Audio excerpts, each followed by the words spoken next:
Hi, this is Asa, and welcome to my audio experience. What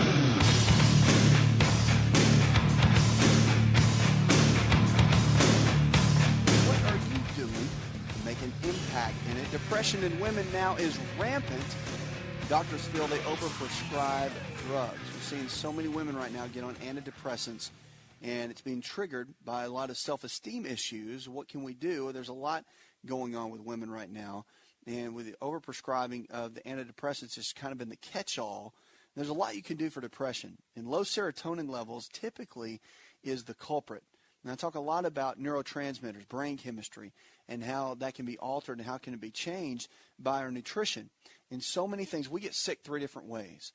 Number 1, nutritional deficiencies. Number 2, toxicity from our environment, personal care products we put on our skin, or water, or improper air that we're breathing, just toxic air, food supply, the whole 9 yards. We're getting toxins from so many different angles within our environment. We have to make a change to get our body back where it needs to be and to get our health in order. And there's so much you can. So controlling your environment has so much to do with your overall health. Women, there's so many things you can do. Just so you know, do some research on the neurotransmitters, which I talk a lot about in my book. But there's a lot of foods you can do to increase serotonin in the body. Now, if you're currently taking an antidepressant, you want to talk with your doctor about it, because as you raise serotonin levels, or you just start eating foods that can do that, you potentially got to just be careful, because you don't want to have certain dosage as far as milligrams go within your medication. So you might want to talk with your doctor about doing that before you start changing up supplements or any kind of dietary things. But there's several things that can help serotonin levels.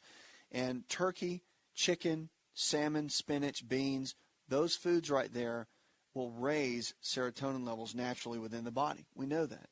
And there's certain supplements that are helpful too. 5-HTP, vitamin B6, pyridoxine, and also pyridoxal 5-phosphate. And they've also done some research and found that lecithin can do things like that as well, can help with serotonin levels. But again, don't do any of that if you're taking any kind of medications right now, especially any of the SSRIs or the SNRIs, the different medications.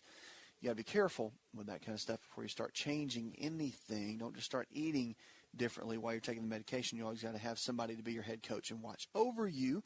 That's why it's good to always get in there with your physician on a regular basis. Don't think that all they're there for is to pump you full of drugs. They're not. They're your head coach, and they're your advisor, and they're more than that, they're really your friend. Go in there educated, though. Learn some of this stuff maybe that we're talking about, or you do some research on the internet and bring that to them. So they'll kind of sit back and go, wow, the patient really knows what the heck they're talking about. And they'll be more likely to engage with you and to listen to you and to let you kind of do your own thing. And they'll work with you on it. And a lot of times you'll be amazed at what that partnership can really do for your overall health. 888-283-7272. Check us out. Let's go to Susan now. Hi, Susan. Welcome to the show. Thank you. Yes, ma'am. About a year ago, I had a slight head injury and just a small brain bleed that they kept me in the hospital for less than 3 days. Since then, I've had a numbness in my ear and toward the back of my head and on about 2 inches above my ear on the left side of my head only. They've done another MRI. They say there's nothing wrong with me, and it comes and goes. And I just wondered if you might have a suggestion. Comes and goes how often? Every 2-3 days, I'll feel it again, and then it's gone within a day or so. It's not painful, and it's not numb like you could stick a needle through your ear, but it's numb like a tingly, numbing sensation inside the scalp and on the ear. Okay, all right. And your doctors have just kind of scratched their head? They really don't know? Is that what they're telling you? Exactly. Yeah. Have you tried anything? Have you come up with a game plan yourself at all? No, sir, I have not. Okay.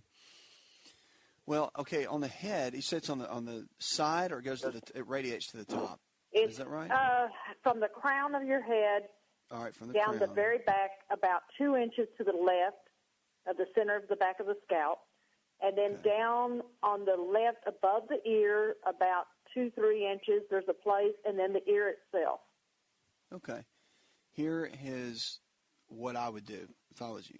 If I were in your shoes and you had that going on, they're what are called cranial bones. And the cranial bones, if you ever look at a skull, it's got the squiggly lines on the skull. Well, those are all the little plates that form when we were infants, and as we grew, the plates got harder. You had the little soft spot on the top of your head. And as we got older, those plates began to harden and, of course, form together. Well, those still plates, and their little sutures are the little squiggly lines in between all those plates. And when we inhale and exhale, those little plates can move. And as we inhale and exhale, sometimes those plates can get stuck, and they can slightly, at a very microscopic level, kind of move out and get into a position where it can cause headaches, it can cause pain, it can cause radiating pain. There's a lot that can go on with that we have to be really careful for. So what I would do is go to someone that is trained in what's called a craniosacral technique. Now, different physicians are trained in this. You can go to naturopathic physicians. They're trained in that. You can go to chiropractic physicians. They're trained in that. Doctor of osteopathic physician, or doctor of osteopathic medicine, DO is the letters, or are the letters after the name. And you could go into any of those doctors' offices, and they probably, as long as they're trained in it, you're going to get the same result. But it would do wonders. Remember, there's 3 sides to the health triangle that affects your health: the mental side, the chemical side, and the structural side. And what you're dealing with right now, in my thought, just by listening to you for a couple of minutes, is more the structural side. And to have someone evaluate that will do wonders, I think, and you'll be surprised at the kind of results. So have one of those doctors evaluate it, and then if you want to call me back or email me, you can just let me know. Puts another hour in the charts. I'd like to thank our producer, our engineer, John Garrison, Leslie Pardue, and the rest of the team. I'm your health and lifestyle coach. Go tell one person something you learned on this show, and together we can change the health of families in our communities. You're listening to the best in healthy talk radio, where we're diagnosing hope one person at a time. This show is designed to provide accurate information of a general nature on the subject matter covered, and given with the understanding that neither the host nor the station is engaged with rendering any form of medical advice, diagnosis, or treatment. This information is not approved by the FDA and is not intended to diagnose, prevent, treat, or cure any disease. To experience more of ASA RX audio, visit us at asarx.com.